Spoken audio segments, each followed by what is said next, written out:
अशोक महान, जिन्हें अशोक मौर्य के नाम से भी जाना जाता है, भारतीय इतिहास के सबसे प्रसिद्ध और महान सम्राटों में से एक थे।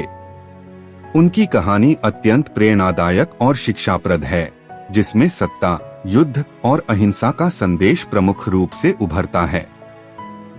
प्रारंभिक जीवन और सिंहासनारोहण। अशोक का जन्म 304 ईसा पूर्व में मौर्य सम्राट बिंदुसार के घर हुआ था। कहा जाता है कि अशोक बचपन से ही अत्यंत बुद्धिमान, साहसी और महत्वाकांक्षी थे। अशोक का बचपन युद्ध और प्रशासन की शिक्षा लेते हुए बीता। बिंदुसार के कई पुत्र थे, लेकिन अशोक की क्षमताओं के कारण उन्हें विशेष रूप से महत्व दिया गया। जब बिंदुसार की मृत्यु हुई, तब सत्ता के लिए उनके पुत्रों में संघर्ष हुआ। इस संघर्ष में अशोक ने अपनी शक्ति और कुशलता से सभी विरोधियों को पराजित किया और 268 ईसा पूर्व में मौर्य साम्राज्य के सम्राट बने।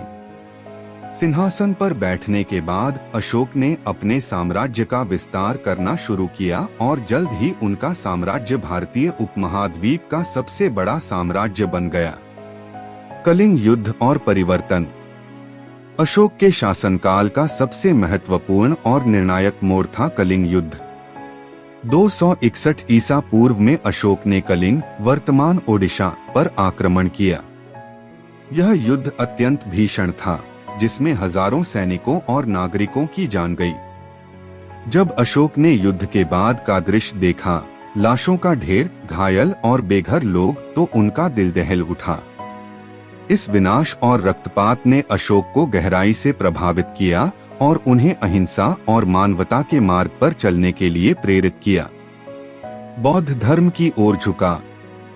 कलिंग युद्ध के बाद अशोक ने बौद्ध धर्म अपना लिया और जीवन में अहिंसा, करुणा और धर्म का पालन करने का निश्चय किया। उन्होंने अपने शासन में नैतिकता और धार्मिकता को प्रमुख स्थान दिया। अशोक ने धम्म धर्म के सिद्धांतों का प्रचार शुरू किया, जिसमें सभी प्राणियों के प्रति दया, सहिष्णुता और प्रेम का संदेश था। अशोक के कार्य और धम्म का प्रचार। अशोक ने बौद्ध धर्म के प्रचार प्रसार के लिए कई महत्वपूर्ण कार्य किए। उन्होंने बौद्ध संघों का निर्माण किया, बौद्ध मठों की स्थापना की और बौद्ध धर्म को बढ़ावा देने के लिए कई मिशनरियों को एशिया के विभिन्न हिस्सों में भेजा।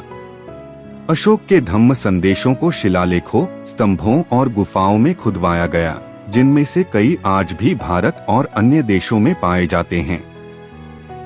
उन्होंने अपने साम्राज्य में सामाजिक और नैतिक सुधारों को लागू किया।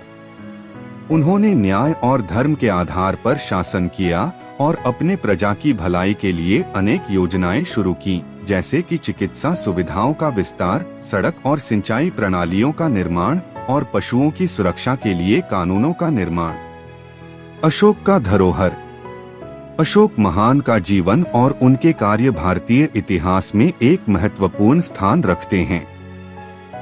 उनकी कहानी हमें यह सिखाती है कि सच्ची महानता युद्ध और विजय में नहीं, बल्कि अहिंसा, करुणा और मानवता के मार्ग में है। अशोक का धम्म का संदेश आज भी प्रासंगिक है और उनके द्वारा स्थापित सिद्धांतों ने भारतीय संस्कृति और समाज पर गहरा प्रभाव डाला है। अशोक का साम्राज्य 232 ईसा पूर्व में उनके निधन के बाद भी उनकी नीतियों और सिद्धांतों के कारण लंबे समय तक समृद्ध और स्थिर बना रहा। उनकी महानता और उनकी धम्म की नीतियों के कारण उन्हें अशोक महान के नाम से जाना जाता है।